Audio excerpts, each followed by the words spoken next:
I did have one thing.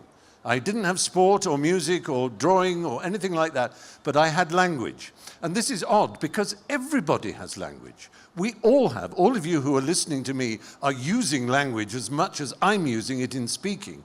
By processing it in your brain, we are all enjoying the nature of language. And as in reading, writing and reading, speaking and hearing, these are the two reciprocal arrangements we have in language that give so much joy and pleasure that cause a fabulous institution like JLF to exist. But I discovered that most people only use language to say, pass the mustard, shut up, I hate you, go away, where's the toilet, and don't often think of it as being something that is beautiful in and of itself, that has, the very sound of the tongue hitting the tip of the back of the teeth is itself sensual and textural and joyful. And the use of language in silly, sensuous, absurd ways, using it as a music to beguile, to tease, to give pleasure, is something we all have the ability to do, but most people, for some reason, are afraid to do it. They're okay at throwing their bodies around in high jumps and in playing cricket and in using their body in expressive ways and in ways to do things that are wonderful. But language is somehow considered either an elitist area or something that's show-offy or something, but because it was the only thing I felt confident in, I leapt into it. I leapt into language, and I think that has been my salvation. In a sense, that's everything I am. But you operate that language with a kind of surgical precision, and you have fun with it. There's a way in which you can take language and find something and then make it your ivory tower intellectual era and then sort of be pedantic, quite like this stage, and sort of talk down to people, quite literally. But you sort of operate within language with a different sense of joy, and you've always been self-deprecatory at times. You've said a cut glass English accent can convince an American of brilliance, even when there exists none, which I would agree to. But you've also sort of found humor through language, yes. Right? And you've allowed language to emerge through humor, and a little bit of Fry and Laurie as well. It's subtle ways in which language emerges through class, the sort of contradictions that come through, and it's poking fun, yes, while also sort of delving into the intricacies of language. How did that relationship between language and humor emerge for you? Well, I'll tell you, actually, and it involves a hero you've already mentioned. When I was about 10 or 11, I was at home. We lived in the country in a kind of sort of large old house. Not Downton Abbey exactly, but it was a largish country house. And my father was a scientist, an inventor, a physicist, and my mother a historian, and neither of them really believed in television. And there was a very small television kept in a cupboard that was taken out if an American sort of decided to walk on the moon, or a member of the royal family got married, or Churchill died, or something like that. We were allowed to watch television. My father was away. He worked from home, as we'd say now, because he had a study and he did his stuff there. But he was away, so I took the television out one rainy Sunday, and there was a film on, and it was black and white because the television was black and white. I later discovered it was actually a colour film, and it had already started, and I didn't know what it was. It was set in the past. It wasn't Shakespearean, it wasn't Jane Austen, it wasn't Charles Dickens. It was somehow in the past, and I couldn't quite place it. But everybody was speaking in the most extraordinary way. I'd never heard anything like it.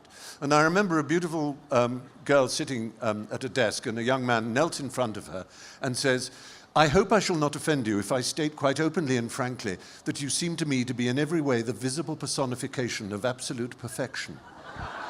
And I felt as if I'd been sandbagged. I couldn't believe language could do this. And the play continued like this.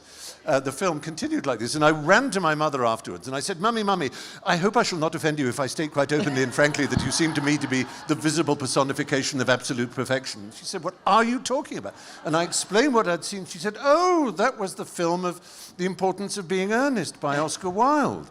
And I said, "Well, what is it?" And anyway, being in the country, we were, as Sidney Smith once said we were miles from the nearest lemon, and we were also miles from the nearest library. So the library in those days would come to us in a mobile form. A sort of Pantechnicon van would arrive with loaded with shelves and books, and I waited for it. And there were the 4 comedies of Oscar Wilde that I took out and sort of learned the importance of being earnest in particular, virtually off by heart. And there, all the uses of language that you described, Anish, are made manifest in the most joyful way. And even that sentence, I hope I shall not offend you, etc., the visible personification of absolute perfection. You kind of get it, it's funny and joyous. It's funny because in the English language, if you express love to someone, you do it in Anglo-Saxon.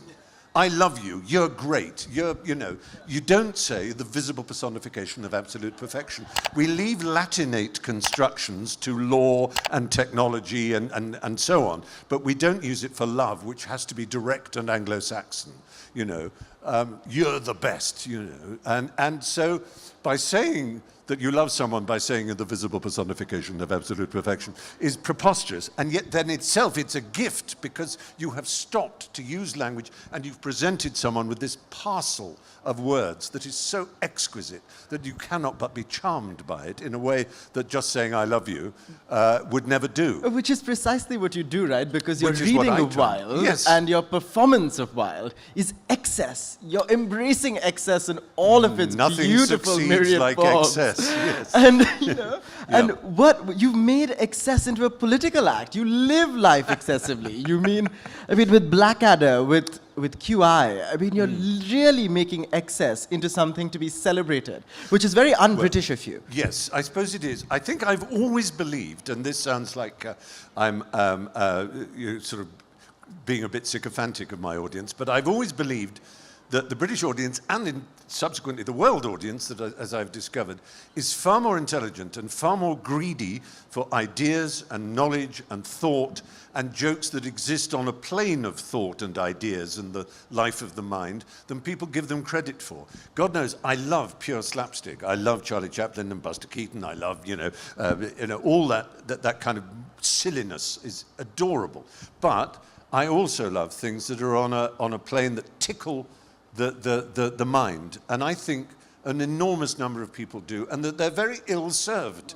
As television executives are terrified, or have been terrified, of that kind of thing. Oh, people will think it's elitist or whatever, and I don't believe that. Of course, some people will. Some people will just go, oh, long words, just showing off, and fair enough. People will think that, but I think, and these events prove it, there's an enormous appetite for having our intellectual glands tickled and for being awoken to the beauty of language, the expressiveness of it, and to ideas that challenge and provoke and go backwards. And Wilde, as the great paradoxicalist, is always doing that. I'm always finding myself repeating ideas of his, like when he said to Bosie, when they first met, I love young people. They have so much more experience than, that's an obvious paradox. How can young people have more experience than old people? But whenever I meet young people, I'm always astounded. I've just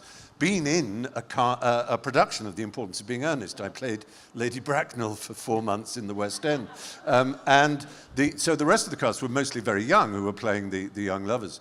And they were constantly talking about things I'd not heard of, and places and ideas and young musicians and things and I found myself thinking exactly the same. I love the young because they're so much more experienced. And life is full of these paradoxes, and I think they give pleasure and they make us smile, but they also make us think. And Wilde did that. He made us think. By reversing everything Victorian, the standard Wilde epigram is a reversal of what is acceptedly true. So the sort of cheapest and most obvious would be something like, work is the curse of the drinking classes, which is a very good phrase, because of course the average Victorian was busy saying, drink is the curse of the working classes. If they didn't drink so much, the working classes would be more industrious and they wouldn't, have such terrible lives. It's their own fault for drinking too much. But he, by reversing it, saying drink by saying work is the curse of the drinking classes, he's showing that if you turn something upside down, it's just as true. There are the drinking classes, the lazy Victorian people who drink, and they are afraid to work and to think. And if you can turn a morality upside down and show it to be just as true, then it means there is something wrong with the fixed and frozen world in which he grew up, the Victorian world.